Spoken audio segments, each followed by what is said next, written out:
अस्सलाम वालेकुम एवरीवन। मैं उम्मीद करता हूँ आप सब ठीक होंगे। आज हम करने लगे हैं डिस्कस 3.2। ठीक है, इसके आज हम पहले 6 सवाल करेंगे, फर्स्ट से लेके 6 क्वेश्चन तक। ठीक है, फाइल की तरफ जाते हैं जो मैंने आपके लिए तैयार की है। इसके ऊपर पहले मैंने लिख दिया हम 3.2 करने लगे हैं। ये वीडियो का पार्ट नंबर 1 है। ठीक है, और क्वेश्चन नंबर 1 to 6। ठीक है, 1 से लेके हम 6 तक क्वेश्चन करेंगे। पहले सवाल में हमें क्या कह रहा है ये, इफ वाई। ठीक है, इफ वाई, ठीक है, वेरीज डायरेक्टली। अब इसमें आपने दो कंसेप्ट सीखने हैं। ठीक है, एक जहां डायरेक्टली आएगा ना, डायरेक्टली। ठीक है,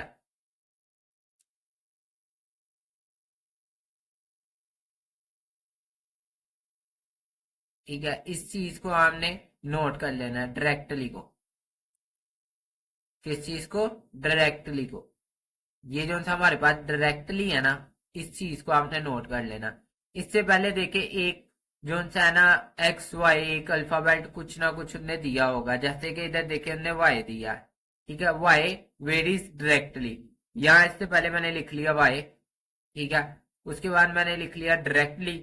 और फिर उसके बाद लिख ये देखे उन्होंने लिखा एज एक्स। ठीक है, मतलब डायरेक्टली से पीछे भी एक वेरिएबल है जो कि है वाई, और डायरेक्टली के आगे भी एक वेरिएबल है जो कि है एक्स। ठीक है, आप तवज्जो करें, ये डायरेक्टली जो उनसे उनने सवाल दिया है ना, इफ वाई। ठीक है, पहले आपने लिख लेना वाई, फिर आपने ये देखे डायरेक्टली की बात हो रही है ना, आपने इस चीज को याद रखना, डायरेक्टली। जब डायरेक्टली की बात होगी ना, तो आपने डायरेक्टली लिख लेना। ठीक है, फिर वो क्या कह रहा है, एज एक्स, एज एक्स। तो उसके बाद आपने क्या करना है, एक्स लिख लेना। अब ये कुछ इस तरह सॉल्व होगा, आपने इस चीज को माइंड में बिठा लेना है। ये वाली चीज को हमेशा हर सवाल के अंदर एक डायरेक्टली से पीछे होगा वेरिएबल, सॉरी अल्फाबेट, और एक डायरेक्टली के बाद होगा अल्फाबेट। अब ये देखिए, ये डायरेक्टली का क्या मतलब है, ये मैं आपको बता देता हूँ। ये देखिए, वाई का मतलब वाई ही आएगा। ये डायरेक्टली एक सिंबल है। ठीक है, जो क्या है ये कुछ इस तरह का। ठीक है, इस तरह का ये सिंबल है। पहले ये ओ, और उसके आगे सी सा। ठीक है, इसको मैं अगेन नीट कर देता हूं। पहले ये ओ, फिर उसके आगे ये सी सा। ठीक है, ये एक सिंबल है। जैसे लेस देन होता है, ग्रेटर देन होता है, क्वेश्चन मार्क होता है, ये एक सिंबल होते हैं ना। वैसे भी ये भी एक सिंबल है, जो कि डायरेक्टली प्रोपोर्शन लिखा होगा, जहां उसकी जगह ये सिंबल लिखना है। फिर उसके बाद क्या है, एक्स। तो उसके बाद आपने एक्स लिख लेना। यहां तक आपको समझ आई? अभी ये जो रफ वर्क करा ना ना, ये रफ वर्क है। ठीक है, इसके ऊपर ही गौर करें, क्वेश्चन वाली साइड पे भी कोई ना जाए, इसके ऊपर गौर करें। अब ये देखिए, ये वाई है ना, तो हमने लिख लेना, इससे जो सा नेक्स्ट स्टेप होगा वाई। ये डायरेक्टली जो है ना, इसका मतलब क्या है, इज इक्वल के, इज इक्वल के, और फिर उसके बाद एक्स। यहां तक अगर आप ये चीज को समझ लें, ये वाली चीज ने जो थी हमें सवाल के अंदर दी होगी, ये वाली इतनी चीज। ठीक है, फिर उससे हमने ये वाला स्टेप बनाना है, और उसके बाद सेकंड स्टेप होगा कि हमने डायरेक्टली प्रोपोर्शन को खोलना है। डायरेक्टली प्रोपोर्शन बराबर होता है इज इक्वल के, तो हमने उसकी जगह लिख देना इज इक्वल के। अब यहां तक मैं उम्मीद करता हूं आपको समझ आई होगी। ठीक है, हर क्वेश्चन के कॉन्सेप्ट के लिहाज से मैं आपको समझाता जाऊंगा, आपने बस कॉन्सेंट्रेट करना है ऊपर। इसको मैं रिमूव कर रहा हूं।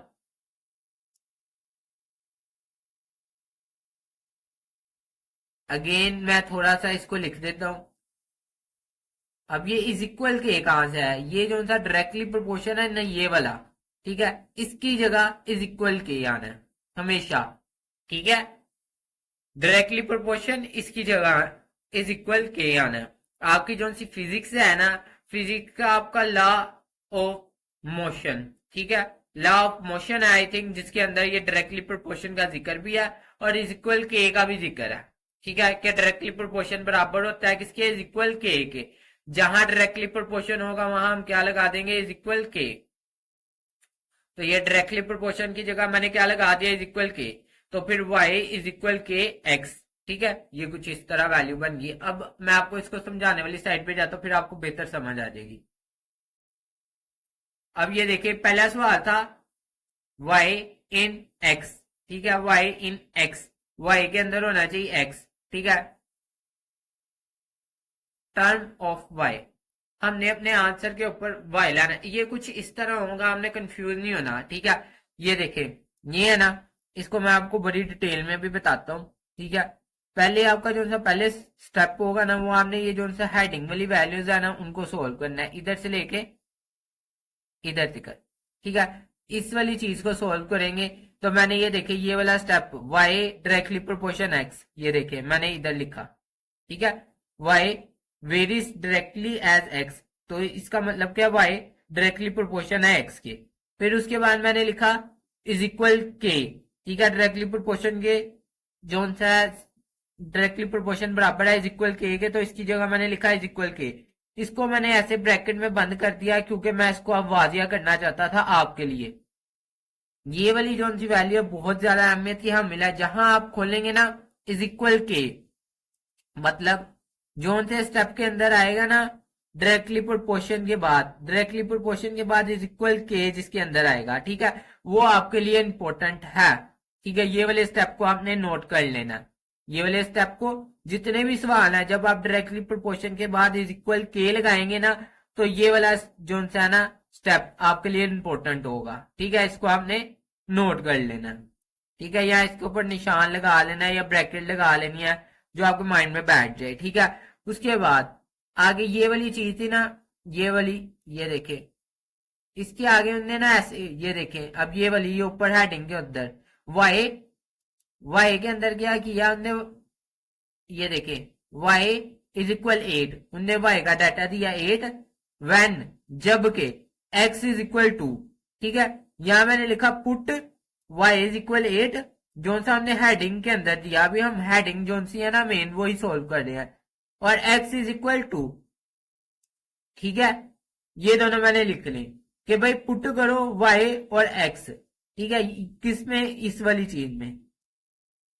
ठीक है, ये y का डाटा मैंने किधर से लिया, ये देखे हेडिंग में y इज इक्वल 8। ठीक है, डेफिनेशन में उसकी ये जो सी ऊपर उन्हें मेन क्वेश्चन की दी होती है ना हेडिंग, उसमें, और x इज इक्वल 2 ये है।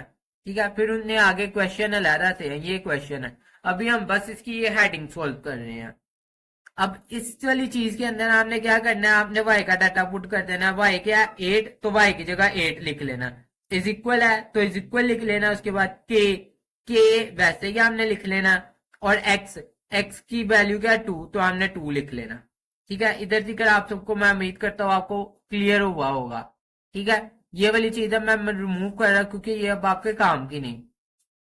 ये देखें, जब ये 2 इधर के साथ क्या हो रहा है, मल्टीप्लाई।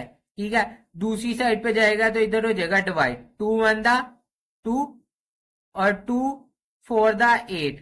ठीक है, तो 4 डिवाइड बाय 1 जब करेंगे तो आपके पास 4 आ जाएगा, तो k इज इक्वल 4 हो गया। ठीक है, ये मैंने नेक्स्ट स्टेप में लिखा है। अब आप ये वाला क्वेश्चन है ना जो आप मेरे साथ लिख रहे हैं, तो ये हम नोट कर लें, क्योंकि मैं इसको करने लगा स्क्रॉल। ठीक है, फिर आपको ये नजर नहीं आएगा, यहां से ये नजर आएगा। ठीक है, एक हिसाब का मेरे कहने का मतलब है ये सेम ही है ना, ये वाला अब आपको नजर आएगा, ये कंफ्यूज नहीं होना। ये तीनों सवाल मैंने इकट्ठे लिख दिए हैं, ये वाले तीनों सवाल मैंने इकट्ठे लिख दिया। आपका क्वेश्चन अभी सिर्फ ये है। ठीक है, और यहां तक अभी हमने मेन हेडिंग इसमें सोल्व की थी। अब ये देखें, k इज इक्वल 4, एक ये वाली चीज और एक ये वाली चीज, इन दोनों को माइंड में बैठा लें, माइंड में बिठा लें, इनके ऊपर निशान लगा लें। ठीक है, इनके ऊपर अब पूरा सवाल, ये वाला सवाल अब शुरू होगा, क्वेश्चन अब शुरू होगा, ये वाला पूरा क्वेश्चन अब बेस कर रहा है इसके ऊपर। ठीक है, ये हमें कह रहा है कि आपने y फाइंड करना है। ठीक है, और जो सा आपके आंसर के अंदर x आना चाहिए। ठीक है, टर्म ऑफ x, मतलब x की एक टर्म होनी चाहिए। ठीक है, x होना चाहिए आपके आंसर के अंदर। अब इसको हम कुछ सोल्व करके देते हैं इस तरह, ये देखिए y इन, ठीक है, y के अंदर होना चाहिए, y हम फाइंड करेंगे, उसके अंदर होना चाहिए x टर्म, x की टर्म। ये देखें, आपने लिख लिया है k इज इक्वल 4, ठीक है। ये वाली चीज आपने माइंड में बिठा ली ना। अब मैंने आपको कहा है कि ये दो स्टेप बहुत इंपॉर्टेंट है, एक ये और एक ये। अब ये इतना सारा हिस्सा आपको मैंने कहा समझाया, ये मैंने सारा हिस्सा आपको जो है ना, ये मैंने आपको हेडिंग से लेके समझाया, मतलब जो क्वेश्चन की हेडिंग थी उसके अंदर से समझाया यहां तक, ठीक है।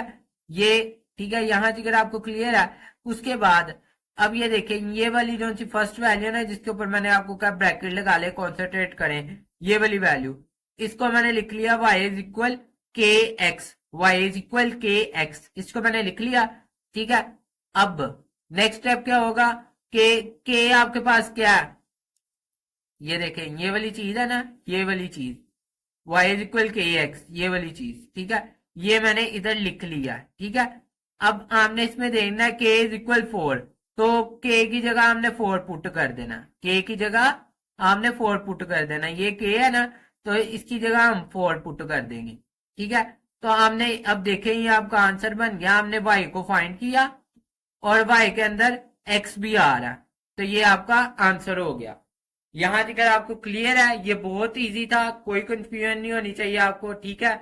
अब अगले सवाल की तरफ जाते हैं। उन्होंने कहा था क्वेश्चन के अंदर, उसने कहा था कि हमारे पास y, ठीक है, इन x, ठीक है, फिर उन्होंने लिख दिया टर्म ऑफ x, ठीक है।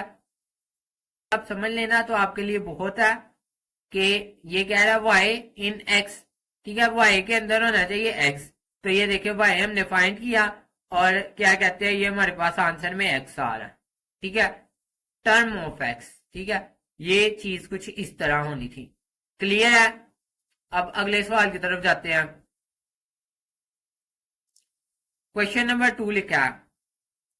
अब एक चीज को मैं अगेन अगेन रिपीट नहीं करूंगा, ठीक है। मैंने आपके आसानी के लिए दोबारा से अगेन से मैंने वही जो सी हेडिंग वाली थी, ये देखिए ये सारी चीज, ठीक है, इस सारी चीज को मैंने दोबारा एक ये जो सी है ऊपर, मैंने इसके ऊपर ब्रैकेट भी लगाई थी कुछ ऐसे, एक इसके ऊपर लगाई थी और ये एक k इज इक्वल 4 इसके ऊपर लगाई थी, ये सेम टू सेम वही चीज है, ठीक है, ये वही चीज है। इसको दोबारा थोड़ा सा एक्सप्लेन कर दे तो आपके लिए,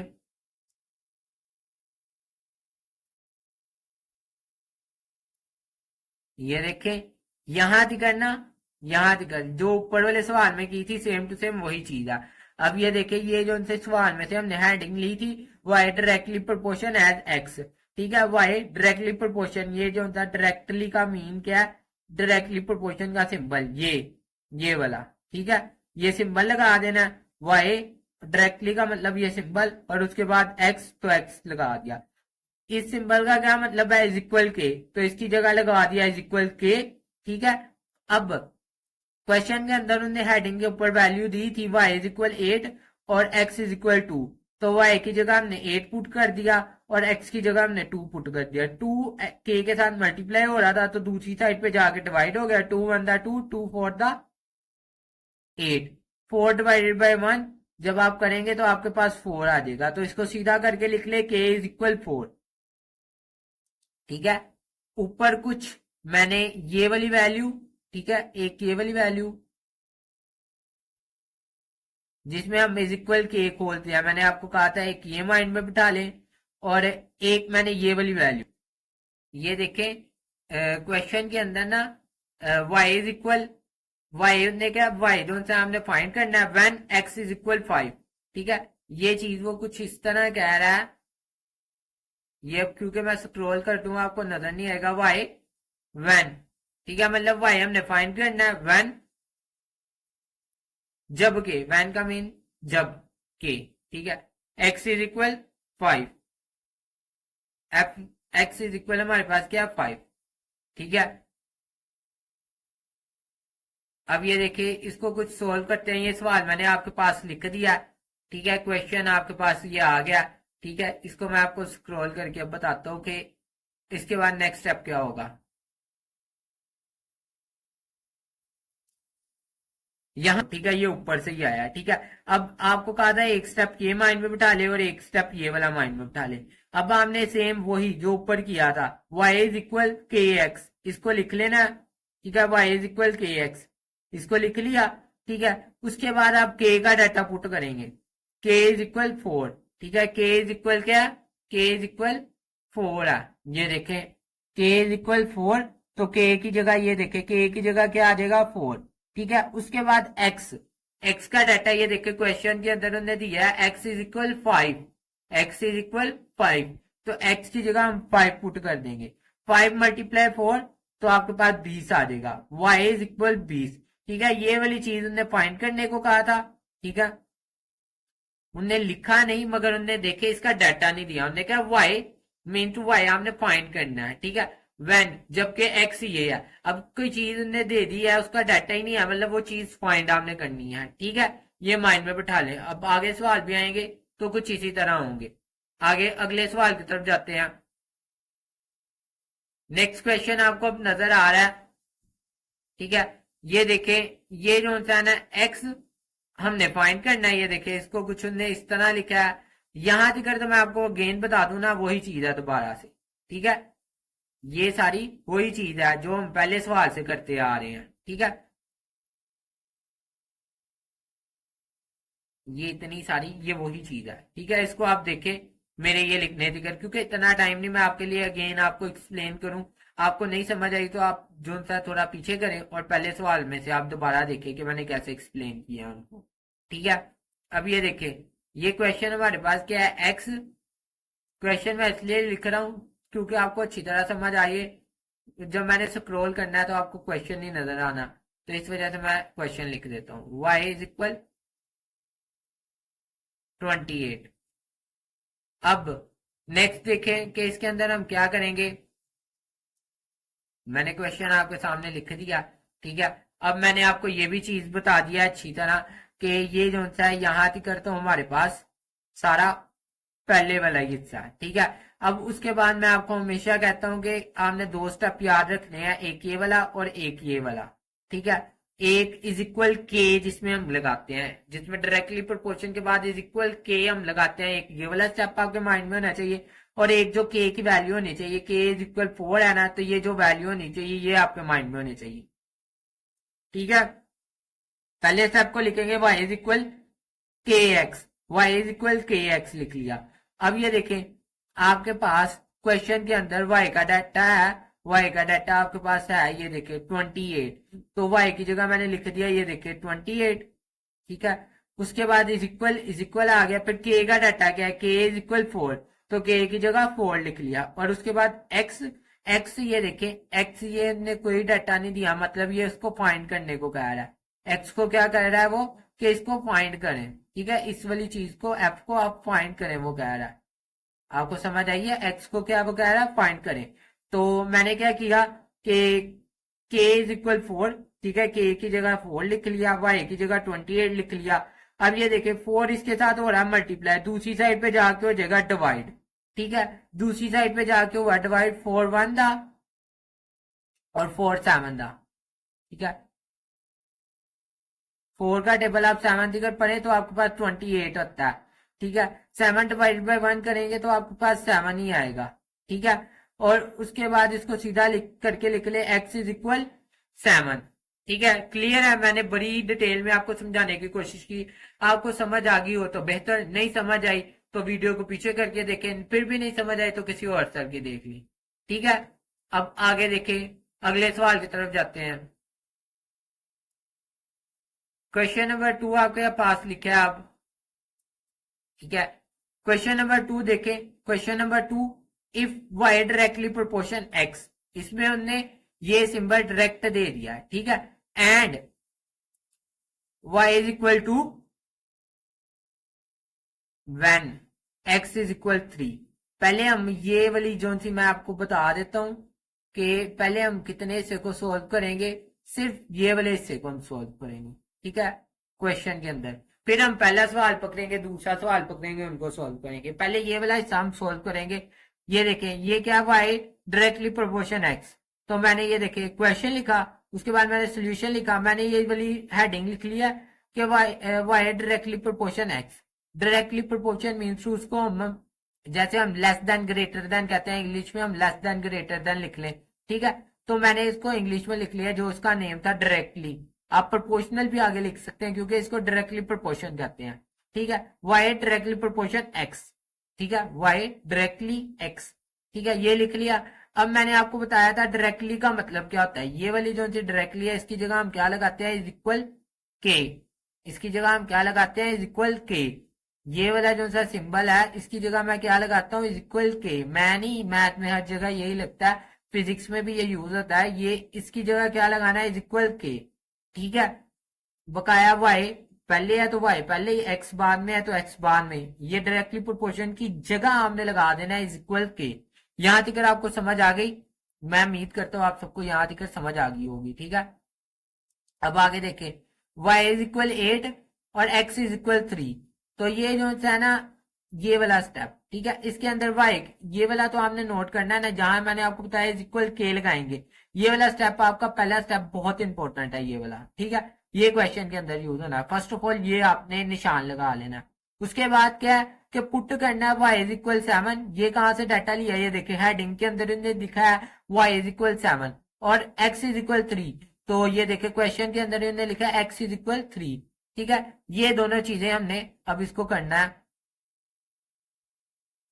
ये देखे y की जगह मैं 7 पुट करूंगा तो यहाँ 7 आ जाएगा, फिर इज इक्वल के वैसे ही आ गया, और x की जगह 3 पुट कर दिया। ठीक है, यहां तक मैं उम्मीद करता हूँ आप सबको क्लियर हो गया होगा। अब यहाँ बस हमारे पास k का नहीं ना डाटा, तो सीधी बात हमारे पास k की वैल्यू यहां से निकलेगी। तो यहाँ के साथ क्या हो रहा है, ये मल्टीप्लाई हो रहा है 3। 3 दूसरी साइड पे चला के हो जाएगा डिवाइड, तो 7 डिवाइडेड बाय 3। मतलब इसको हम सीधा करके लिखेंगे कुछ इस तरह, के इज इक्वल 7 डिवाइडेड बाय 3। ठीक है, के का डाटा मतलब के की वैल्यू आ गई है। यहाँ देखे इसकी कटिंग नहीं हो रही, 7 की 3 के ऊपर कटिंग नहीं होती। अब दो स्टेप हमारे पास अहमियत क्या मिला, ये वाली चीज हमने सोल्व कर ली। अब ठीक है, इसको मैं रिमूव कर रहा हूं। यहां तक ये हर सवाल के अंदर यूज होगा। आगे जो उनसे इस पार्ट के सवाल आएंगे। ठीक है, एक स्टेप ये हमारे लिए जरूरी है और एक स्टेप ये। अगेन बता दूं, यहां तक इस पार्ट में जितने सवाल होंगे इस पार्ट के अंदर ये यूज होंगे, एक ये और एक ये चीज। ठीक है, अब इसको सोल्व करते हैं। ठीक है, अब ये देखिए y इन x। ठीक है, y के अंदर होना चाहिए y इन x। ये देखिए ये चीज मैंने आपको पहले बताई है कि जो चीज हम क्या कहते हैं, लिखते हैं। ये मैंने y लिखा है, इसको हम फाइंड करेंगे। ठीक है, फाइंड करेंगे y को, हम फाइंड करेंगे इन x।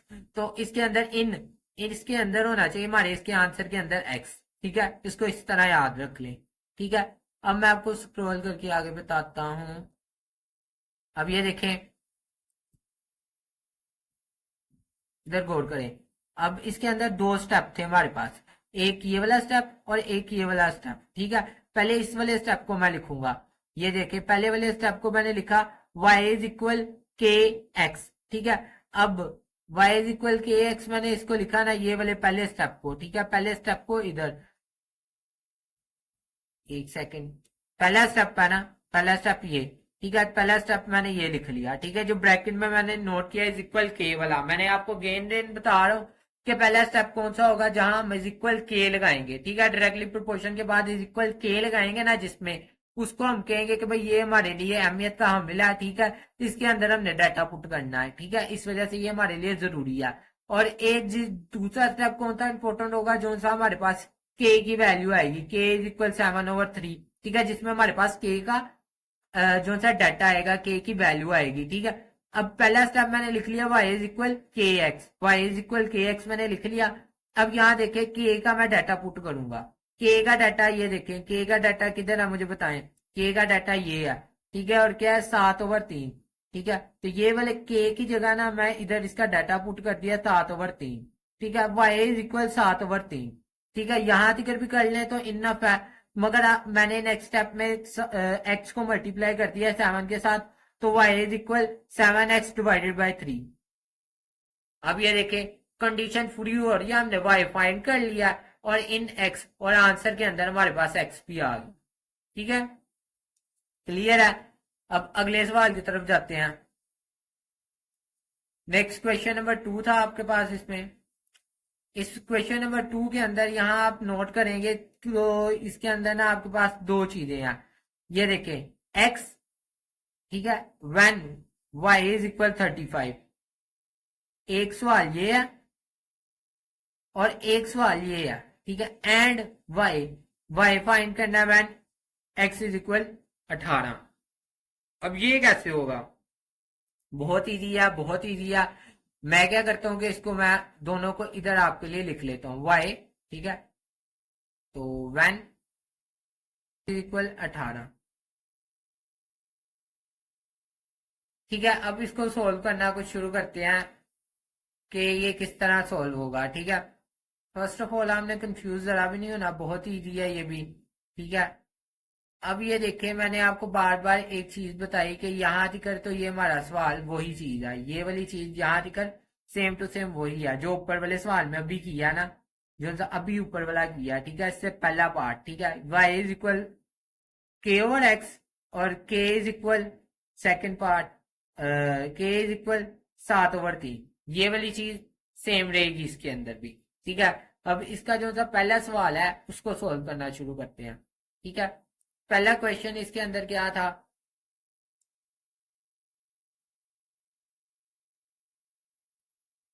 पहला क्वेश्चन है इसके अंदर हमारे पास ये,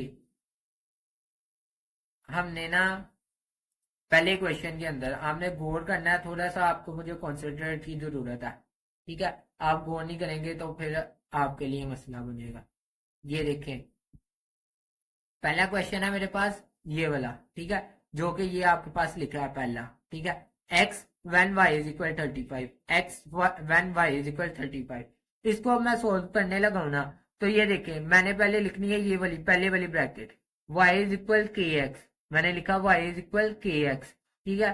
y का डाटा दिया, ये देखे y का डाटा इसके अंदर दिया, y इज इक्वल क्या है 35, तो y की जगह मैंने क्या पुट कर देना 35, फिर इज इक्वल है, इज इक्वल आ गया, फिर के का डाटा हमने फाइंड किया है, के क्या है 7/3, ये देखे 7/3, के की जगह मैंने पुट कर दिया 7/3, ये वाले के की जगह क्या पुट कर दिया 7/3, और उसके बाद एक्स वैसे ही, ये देखे इसमें एक्स पहले आ रहा था, मतलब एक्स हमने फाइंड करना, ठीक है। इस वाले स्टेप की आपको समझ आ गई, ठीक है। नेक्स्ट स्टेप मैं आपको बताता हूँ, इसको थोड़ा सा साफ कर लें। नेक्स्ट स्टेप क्या होगा कि ये वाली जो सी वैल्यू है ना, ये वाली वैल्यू, ठीक है, ये वाली वैल्यू दूसरी साइड पे उल्ट जाएगी जाके, मतलब ये डोमियन में है ना 3, तो दूसरी साइड पे जाकर मल्टीप्लाई में 3 आ जाएगा, ठीक है।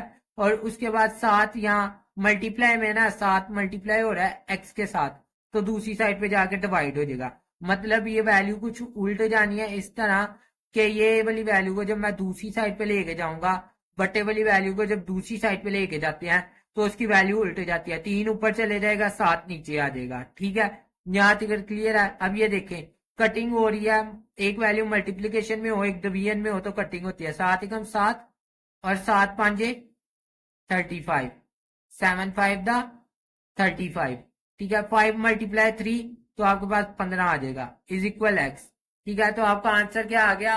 x is equal 15, x is equal 15, आपका एक आंसर क्या आ गया? x is equal 15। क्लियर है? इधर जिधर आपको समझ आई? दूसरा पार्ट इसका ये देखें, दूसरा पार्ट ये मैंने कुछ इसको ऐसे ही लिख लिया, ठीक है, y, ठीक है, व्हेन x इज इक्वल 18, ठीक है, आपने भी पेपर में ऐसे ही लिख के आना है, ठीक है। ये वाला ये देखें, ये सारा हिस्सा मैंने लिखा। अब इसका पहला स्टेप क्या होता था? आपको याद है y इज इक्वल के एक्स, जो मैं ब्रैकेट के अंदर क्लोज करता हूँ, ठीक है, वो वाली चीज। अब इसके अंदर y हमने फाइंड करना है, क्योंकि पहले लिखा है y हमने फाइंड करना है, ये वाली चीज हमने फाइंड करनी है, ठीक है। और y हमने फाइंड करना है, और k की वक्त डाटा हमारे पास क्या था? 7/3, ऐसे ही था, k की जगह मैंने पुट कर दिया 7/3, और x का डाटा क्या है? x का डाटा इसके अंदर मैंने दिया 18, तो x की जगह मैंने पुट कर दिया 18। क्लियर है? इधर जिगर आगे देखे, 18 और 3 की कटिंग हो जाएगी, 3 1 दा 3, 3 6 दा, ठीक है, 18, तो फिर 6, और मैंने 7 को लिख लिया मल्टीप्लीकेशन में, ये वाला 7 और यहां से 6, ठीक है, 6 मल्टीप्लाई 7 तो आपके पास 42 आ जाएगा। मैं उम्मीद करता हूँ आपको समझ आ गई होगी। अब अगले सवाल की तरफ जाते हैं। अगला क्वेश्चन नंबर 3, पार्ट 3 इसका आ गया, अब इसको सोल्व करेंगे। यहां हमने लिखा है आर डायरेक्टली प्रोपोर्शन टी, ठीक है, आर इज इक्वल 5 और जो सा टी इज इक्वल 8। ये कोमा आ गया ना इधर, आप कोमे को नोट कर रहे हैं, ये देखिए ये कोमा आ गया, तो इधर दिक्कत रखेंगे इसको, ठीक है। यहां दिक्कत इसको पहले सोल्व करते हैं। अब ये देखें आगे वो कह रहा है फाइंड, आपने फाइंड करना है अक्वेन, ठीक है, कनेक्टिंग आर और टी, आर और टी आपने फाइंड भी करना है, ठीक है। अब बहुत इजी है, मैं आपको करके दिखाता हूँ। R is directly proportion T, ये वाला मैंने लिख लिया, ठीक है। डायरेक्टली प्रोपोर्शन की जगह आप क्या लगाएंगे, इज इक्वल के। ये जो सा डायरेक्टली प्रोपोर्शन है ना, इसकी जगह हमने लगाना है इज इक्वल के, ठीक है। जब आपने इसकी जगह इज इक्वल के लगा दिया ना, अब ये देखें आगे ये जो सा डाटा है ना, मैंने लिखा put R is equal 5, R is equal 5 ये है, क्वेश्चन के अंदर उन्होंने दिया है टी इज इक्वल 8, क्वेश्चन के अंदर उन्होंने दिया है, ठीक है। और कोमे से पहले पहले वाली मैं बात कर रहा हूँ, ये जो सा इसके अंदर है ना, सिर्फ ये ब्रैकेट जो लगाई है इसके अंदर वाले की बात कर रहा हूँ सिर्फ अभी। आर इज इक्वल 5 और टी इज इक्वल 8, ठीक है। अब ये देखें आर, आर की जगह मैंने लिख देना 5, ये देखें 5 आ गया, उसके बाद इज इक्वल के, इज इक्वल के लिख लिया, और टी की जगह क्या लिख देना 8, टी की जगह लिख दिया 8, ठीक है। 8 दूसरी साइड पे जाके डिवाइड हो गया, तो 5 डिवाइडेड बाई ए, के इज इक्वल 5 डिवाइडेड बाई ए, ये देखें ये मैंने ब्रैकेट के अंदर लिख लिया। अब इसमें दो स्टेप आपने जो याद रखने हैं, एक ये और एक ये सोल्व अभी कहाँ तक किया है, यहाँ तक किया है क्वेश्चन के अंदर, ये देखिए, ठीक है, यहां से लेके इधर तक। अब ये दो स्टेप हमने याद रखने हैं। अब क्वेश्चन के अंदर ही वो कह रहा है कि आपने क्या कहते हैं, एक हमें आर फाइंड करके दो, एक हमें टी फाइंड करके दो। एक हमने क्या फाइंड करना है आर, और एक हमने क्या चीज फाइंड करनी है टी, ठीक है। इधर तक क्लियर हुआ, एक वो क्या चीज कह रहा है आर, और एक वो क्या चीज कह रहा है टी। और अब ये जो आल्सो फाइंड वाली है, ये बात की बात है, ठीक है, ये बात की बात है। ये आल्सो फाइंड वाली मैं लिख देता हूँ, चलें इसको मैं एक साइड पे लिख लेता हूँ ताकि हमें बाद में क्रॉल ना करना पड़े। आर इज इक्वल, ठीक है, आर फाइंड आर, ये देखिए कह रहा है फाइंड आर, आर को मैंने फाइंड करना है, ठीक है। When T is equal 64, T is equal 64 होगा, टी इज इक्वल 64, ठीक है। और ये देखें ये एक बात इधर थी करूँ 20 की, ठीक है। दूसरी बात ये देखें एंड जहां आ गया ना, मतलब दूसरी बात शुरू हो गया है। टी इज इक्वल, टी हमने फाइंड करना है व्हेन आर इज इक्वल 20, ठीक है। टी फाइंड करो, एक चीज ये, एक सवाल ये, मतलब एक चीज ये हो गई, दूसरी चीज ये मैं लिखने लगू, टी फाइंड करो, टी फाइंड करो, ठीक है। और आगे कहता है R is equal, R is equal 20, ठीक है। ये चीज होगी, क्लियर है इधर तक। अब ये देखें ये अभी मैंने हेडिंग ही पूरी खोली है, अभी इसके अंदर मैंने एक चीज आपसे जो डिस्कस किया है कि find R and T, R और टी फाइंड करना है, ठीक है। अभी ये वाली चीज फाइंड करें, ठीक है, उसके बाद देखते हैं कि आगे किस लिहाज से इसको और मजीद हम करेंगे, ठीक है। इस सारे को मैं रिमूव कर देता हूं, ये रिमूव हो गया। अब ये देखें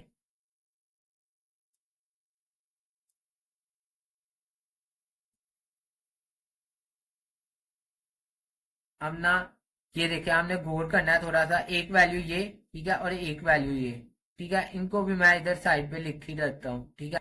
आर इज इक्वल के और टी, ठीक है, इसको भी मैंने साइड पे लिख दिया, और के इज इक्वल 5/8, ठीक है, इसको भी मैंने साइड पे लिख लिया।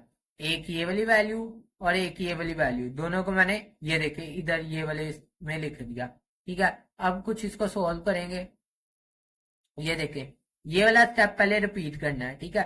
आपको ने आगे कहा था फाइंड आर एंड टी, अब आर फाइंड करने के लिए आपने लिखना है आर, ठीक है, ये वाला स्टेप आर इज इक्वल के टी, आर आपने फाइंड करना है ना, आर को हमने एक साइड पे लिखा रहने देना। अब के का डाटा लिखे, के इज इक्वल 8/5/8, ये देखें k इज इक्वल, ये देख लें k इज इक्वल, ये देखें ये वाला, ठीक है 5/8, तो k की जगह ये वाले k की जगह क्या लिख देना 5/8, और t की जगह आप डाटा पुट करेंगे t इज इक्वल 8, ये देखें ये जो था हमने ऊपर ये क्वेश्चन के अंदर लिया था ना data, put 5 is equal r is equal 5 and t is equal 8, तो t की जगह हमने क्या पुट कर देना 8, ये वाला डाटा, ठीक है। अब नेक्स्ट स्टेप क्या होगा, नेक्स्ट स्टेप कुछ आपका इस तरह हो जाएगा, ये वाला 8 और ये वाला 8 कट जाएगा, ठीक है, तो r इज इक्वल 5 आ जाएगा। अब कुछ इसी तरह इसी ट्रिक से हम t को फाइंड करेंगे, ठीक है। अब ये देखिए t फाइंड करने के लिए मैं r, आप माइंड में रख लिया r इज इक्वल 5 है, ठीक है, r इज इक्वल 5 है, क्योंकि मैं इसको स्क्रॉल करूंगा तो फिर आपको इश्यू बनेगा। यहां तक मैंने आपको सोल्व करके दी है ना अभी तक कि हमारे पास जो सा r इज इक्वल 5 आ गया है, ठीक है, यहाँ तक ही सोल्व हुआ था। अब इसके आगे देखिए r इज इक्वल 5 आ गया था ना, तो मैंने इसको आसानी के लिए क्वेन 1 का नाम दे दिया, वैसे आप ना भी दे तो कोई इश्यू नहीं है क्योंकि ये यूज नहीं होती, ठीक है, ये क्वेन 1 का आप नाम ना दें, ठीक है, ये बेहतर रहेगा। मैंने बाई मिस्टेक आई थिंक क्वेन 1 क्वेन 2 का नाम दे दिया, ठीक है, ये आप ना दें। अब ये देखें, अब हमने फाइंड करना टी, आर तो हमने फाइंड कर लिया, अब हमने आप फाइंड करना टी, तो ये वाला जो सा था ये वाली चीज, इसके अंदर हमने डाटा पुट करना है ना आर, आर इज इक्वल, मैंने अभी आपको क्या ऊपर याद कर लें, आर की जगह 5 पुट कर देना, उसके बाद इज इक्वल लगा लिया, फिर उसके बाद के ये देखे के की जगह 5/8 पुट कर दिया, और उसके बाद टी, ये देखे टी, तो टी मैंने वैसे ही लिख लिया, ठीक है। अब ये दूसरी साइड पे जाएगा, तो अभी आपको मैं पिछले सवालों में बता के आया हूं कि जो डिवीजन में वैल्यू होगी वो दूसरी साइड पे जाके क्या आती है, चेंज हो जाती है, तो ये इसको जब दूसरी साइड पे लेके जाएंगे, ये 5/8 उल्ट जाएगा, 8/5 हो जाएगा। अब डिवीजन में और मल्टीप्लीकेशन में सेम वैल्यू है, तो t इज इक्वल 8 आ जाएगा, तो ये क्वेन 2 यहां भी ना इसका नाम दे, ठीक है, t इज इक्वल 8 ये आ गया, ठीक है। अब कुछ आगे करेंगे ऐसे कि उनने ये हमें एक क्वेश्चन ये दिया था और एक ये पार्ट, मैंने इसके पार्ट बना लिए थे ना, आप चाहे पार्ट बनाए ना बनाए वो कोई इतना इशू नहीं है, बट ये सोल्व इसी तरह कुछ इजी तरीके से ही होंगे कि आप इनको स्टेप में डिवाइड कर लें, ठीक है। इकट्ठा आप देखेंगे तो आपको मुश्किल लगेगा, आप इनको स्टेप्स में डिवाइड करेंगे तो इजीली हो जाएगा, ठीक है। अब ये देखें यहाँ ये वाला, ठीक है, ये वाला पार्ट पहला पार्ट जिसमें हमने आर फाइंड करना है, फाइंड आर, ठीक है, व्हेन टी इज इक्वल 64, ये देखे टी इज इक्वल 64 और आर हमने फाइंड करना है, ये पहले वाला पार्ट, ठीक है। मैंने वही वाली इक्वेशन लिख ली, ये पहली वाली, सॉरी ये वाली इक्वेशन, ठीक है, फर्स्ट वाली ये इक्वेशन लिख ली, आर इज इक्वल के टी, ठीक है। अब हमने आर फाइंड करना है, तो आर तो मैं वैसे ही रहने दूंगा, ठीक है। के का डाटा क्या 5/4, ये देखिए के इज इक्वल 5/4, के की जगह मैंने पुट कर दिया 5/4, और उसके बाद टी का डाटा क्या है, टी का डाटा आपके पास है 64 अकॉर्डिंग टू दिस कंडीशन, ठीक है।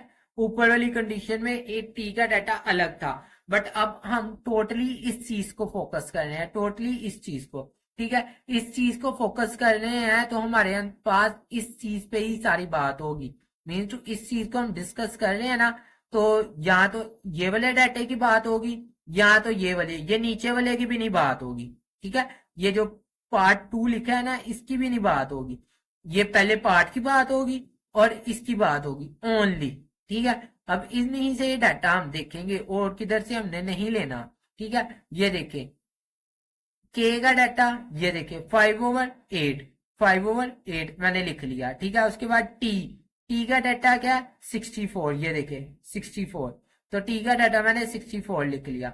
अब इसकी कुछ कटिंग हो जाएगी 64 और 8 की, 8 1 था और 8 8 था 64, ठीक है। तो यहां मैंने लिख लिया 8 × 5, ठीक है, 8 × 5 करें तो 40 आता है, आर इज इक्वल 40, ठीक है, ये आपके पास हो गया सोल्व। अब इसके सेकंड पार्ट की तरफ जाएंगे,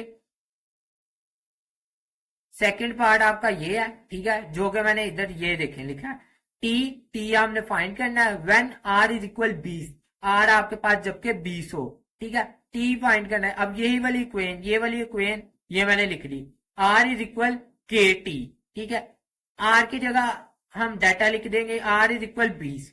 ये कह रहा है आर का हमने डाटा दिया, आर इज इक्वल 20, तो आर की जगह इसका डाटा लिख देंगे 20, ठीक है। तो उसके बाद इज इक्वल आ जाएगा के का डाटा 5/8, ठीक है, 5/8, ये देखे ये। और उसके बाद टी, टी हमने फाइंड करना है तो टी को वैसे ही लिखेंगे, ठीक है।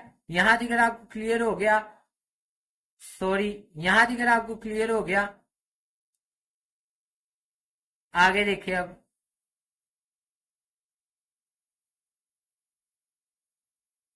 नेक्स्ट स्टेप इसका होगा कि हमने टी यहां से हमने फाइंड करना है ना, ये वाली वैल्यू अब आपको पता है बट्टे में लिखी है, दूसरी साइड पे जाके उल्ट जाएगी।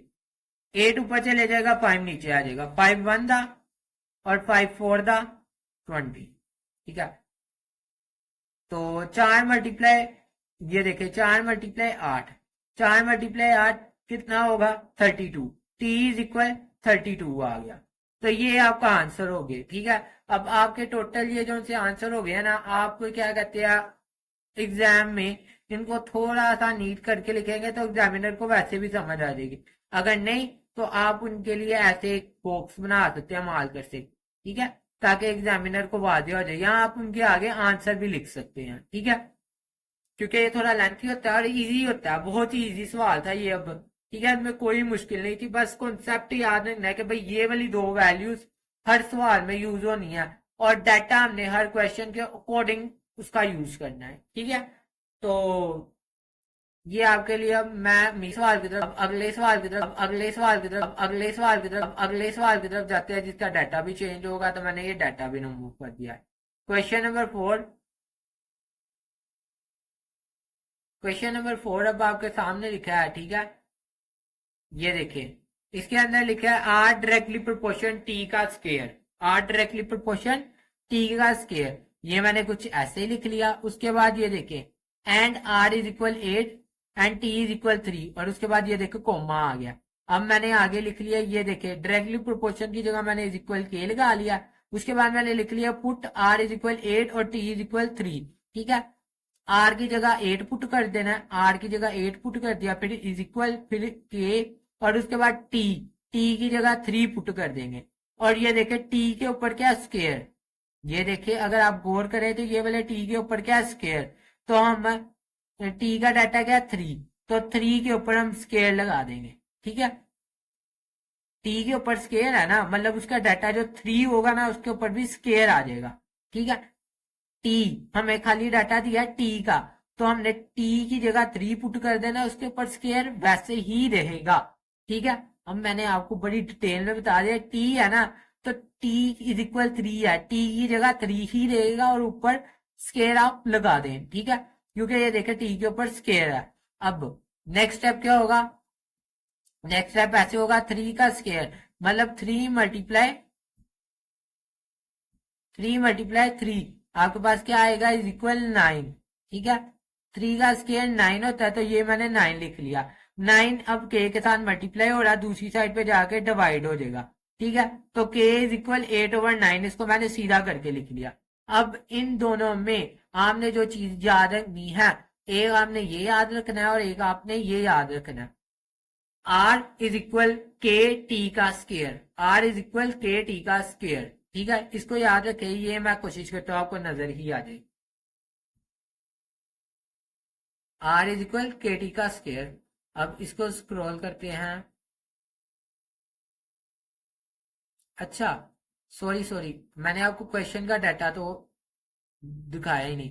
ये देखिए आगे क्वेश्चन का वो फाइंड क्या है, फाइंड आर करो, आर हमने फाइंड करना है, मैं ऐसे क्वेश्चन मार्क से लिख दे तो पूरा नहीं मैं लिख रहा, ठीक है। और जबकि वो कह रहा है कि टी हमारे पास, टी इज इक्वल हमारे पास क्या 6, ये कह रहा है फाइंड आर, आप आर को फाइंड करो, ठीक है, व्हेन, जबकि टी इज इक्वल 6, जबकि टी क्या है 6 है हमारे पास, ठीक है। अब आगे जाते हैं, अब इसको सॉल्व करेंगे।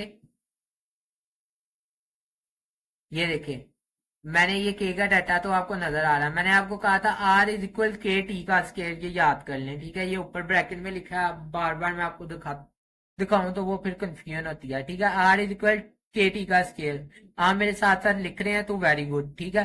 अब फाइंड आर करना है। आर आपने वैसे लिख लेना, नीचे इज इक्वल वैसे लिख लेना। के क्या है?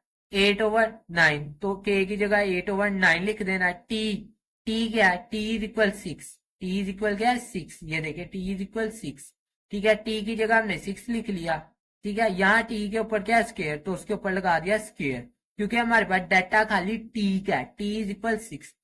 तो यहाँ जो सी कंडीशन है उसके ऊपर टी का स्केयर है, मतलब जो सी टी का डाटा है ना उसके ऊपर हमने स्केयर ले लेना है। तो 6 का स्केयर, ठीक है, 6 का स्केयर होता है 36, फिर इसकी कटिंग हो जाएगी 9 1 दा और 9 4 दा 36, 8 मल्टीप्लाई 4, ये देखे 8 मल्टीप्लाई 4 32, आर इज इक्वल 32 आपके पास आ जाना। अब अगले सवाल की तरफ जाते हैं, क्वेश्चन नंबर 5, और इसके बाद आपका फाइनल लास्ट क्वेश्चन होगा, ठीक है। उसके बाद नेक्स्ट पार्ट में सारे सवाल करेंगे, ठीक है। v डायरेक्टली प्रोपोर्शन r का क्यूब, ठीक है। अब इसको मैंने ऐसे ही लिख लिया, ठीक है। अब ये डायरेक्टली प्रोपोर्शन की जगह लगाया इज इक्वल के, ठीक है। v पहले वैसे ही और r का क्यूब उसके बाद वैसे ही, ठीक है। अब जहां मैं इज इक्वल के लगाता हूँ ना, ये मेरे लिए स्टेप अहमियत का, ठीक है, अहमियत का, हाँ मेरे लिए स्टेप है, ठीक है। ये इंपॉर्टेंट स्टेप है मेरे लिए, क्योंकि ये मेरे आगे यूज होना है, ठीक है। आगे कॉमे से पहले पहले वाली वैल्यू देखो, v is equal 5 and r is equal 3, ठीक है। तो v की जगह 5 पुट कर देना, ठीक है, इज इक्वल के वैसे ही आ गया, और r की जगह 3 का क्यूब पुट कर देना, क्योंकि देखिए r के ऊपर क्या क्यूब, तो r इज इक्वल 3, तो 3 के ऊपर क्यूब पुट कर दिया। 3 का क्यूब कितना होता है? 27, 27 मल्टीप्लाई हो रहा है के साथ, दूसरी साइड पे जाके हो जाएगा डिवाइड, ठीक है। के इज इक्वल 5/27, के इज इक्वल 5/27, ये क्लियर हो गया आप सबको। अब आगे ये दो स्टेप हमने याद रखने हैं, ठीक है, ये वाला स्टेप और एक ये वाला स्टेप, ठीक है। इसको अच्छे से माइंड में बिठा लें, v इज इक्वल के आर का क्यूब, ठीक है। ये जो सा डाटा है ना, इन दो स्टेप को याद रखें। मैं डाटा लिखने लगा हूं, फाइंड आर, वो कह रहा है आर फाइंड करके दो हमें, फाइंड करना है आपने आर, ठीक है। और when v is equal 625, v क्या है हमारे पास? v इज इक्वल, वो कह रहा है 625, ये क्वेश्चन मैंने लिख दिया आपके लिए, ठीक है। ये देखिए इधर भी मैंने बरहल लिखा है, ये देखिए find R when v is equal 625, ठीक है। तो यहां से देख लें तो बेहतर है, अब आपको समझ आ गई होगी। आगे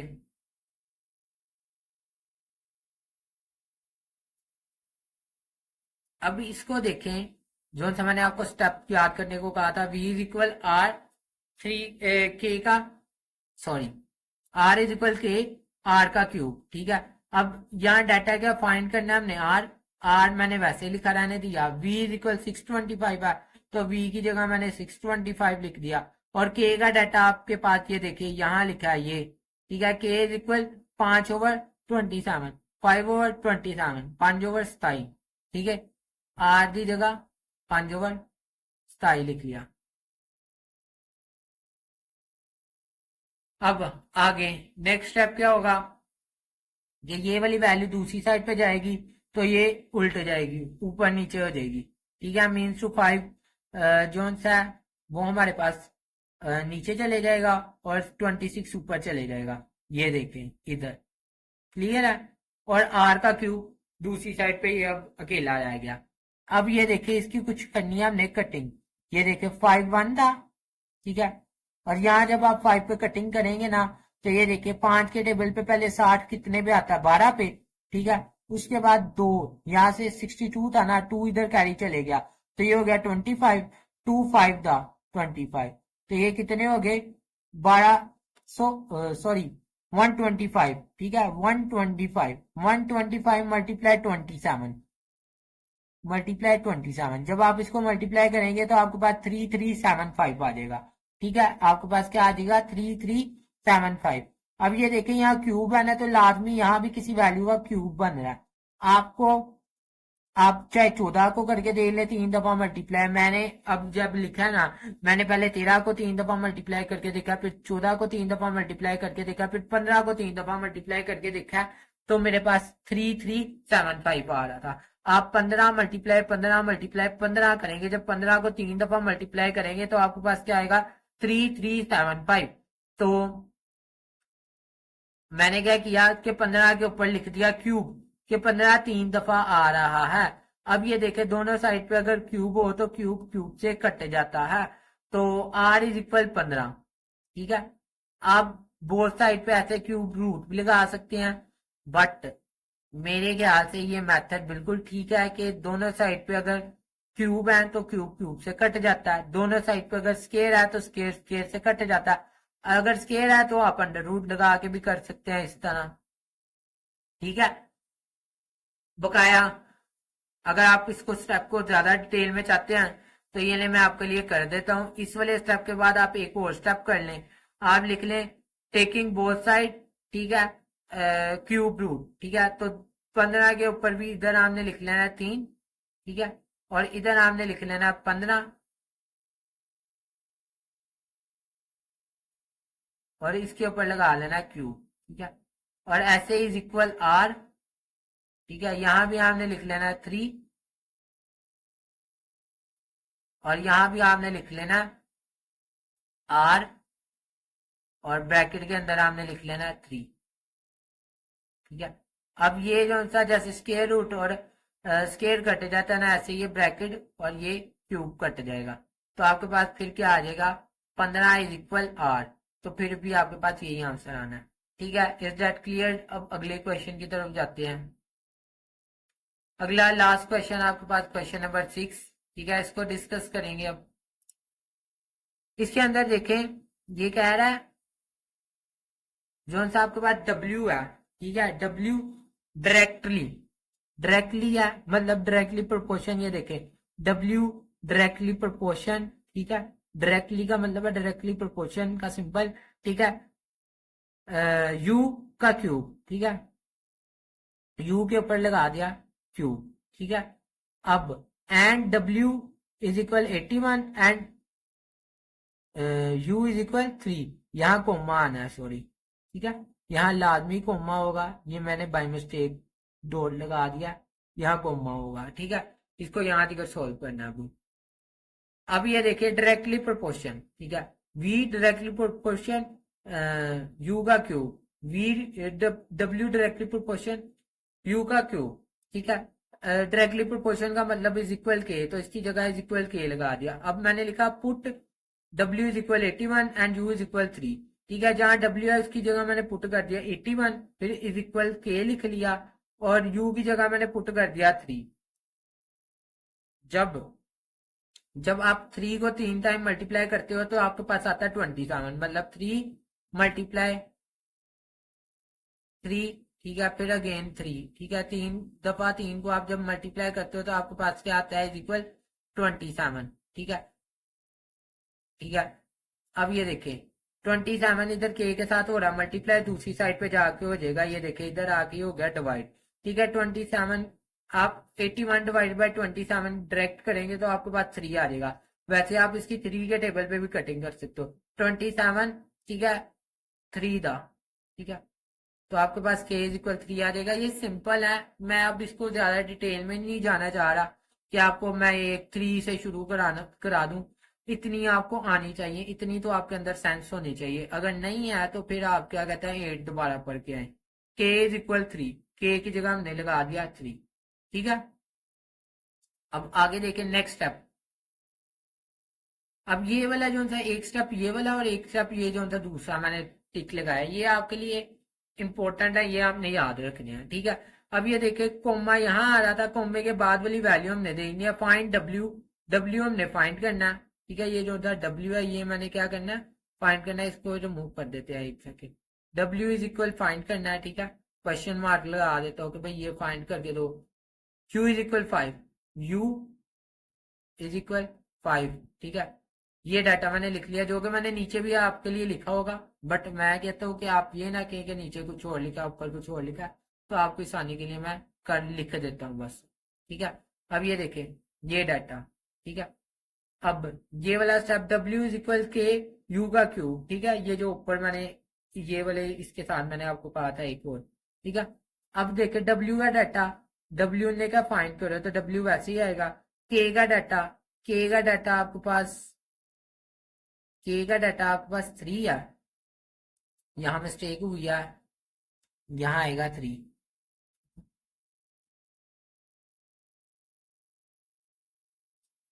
3 मल्टीप्लाई 125, 3 मल्टीप्लाई 125 करेंगे तो आपके पास आएगा 375, ठीक है। क्लियर है। वो बेसिकली मैथ टाइप पे लिखते हैं तो ऐसी बेसिक गलती आ जाती है। बकाया आज का लेक्चर इधर खत्म हो गया, ठीक है। आपने W को फाइंड कर लिया जो आपके पास 325 आ गया। जाते जाते चैनल को सब्सक्राइब करते जाएं, ठीक है। आपको अगर वीडियो अच्छी लगी है तो एक प्यारा सा कमेंट करते जाएं, और अगर आप चाहते हैं मैं मजीद आपके लिए ऐसे ही अच्छा मटेरियल प्रोवाइड करता रहूं तो बेल आइकन को लाजमी क्लिक करें। ओके, अल्लाह हाफिज, जज़ाकल्लाह।